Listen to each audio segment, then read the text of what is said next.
ұбт-ға санаулы жылдар қалды. Күнде естимін. Бал, грант, дайындық. Ал егер оқуға түспесем, ақылы оқу керек болады. Ол деген аз ақша емес қой. Мен ол жайлы ойламаймын. Маған ата-анам баяғыдан білім депозитін ашып қойған. Шынымен ба? Маған ше? Әлде кеш емес қой, ә? Жоқ, қазір де ашсаң болады. Ертерек ақша жинаған жөн болады.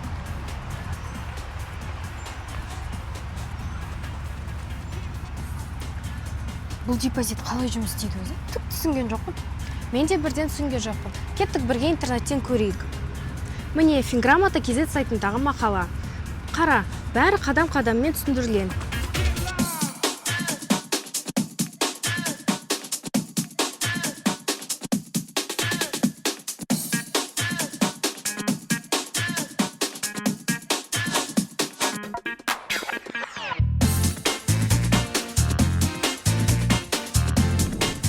Мемлекет жыл сайын 5 және 7% сыйақы қосады. Тек жоғары оқу орны ғана емес, колледж ақысында төлеуге болады. Грантқа өтсең ақшаны басқа оқу шығындарына жұмсай аласың.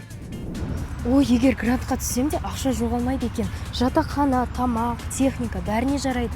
Иә, тіпті магистратураға да жата аласың. Ең бастысы ақша сенікі болып қалады. Ата-анаңмен жинақтау мерзімі мен сомасын келіс. Ақыл бағдарламасына қатысатын банкты таңда.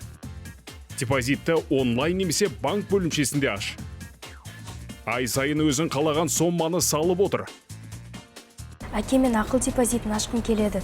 Кішкентай сомадан да бастауға болады, қалтапұлдан да қосамын. Мен оқуға дайын болғым келеді. Жақсы қызым, дұрыс шешім. Бұрын ақша жинау қиын деп ойлайтынмын. Шын мәнінде оңай екен. Ең бастысы бастап кету.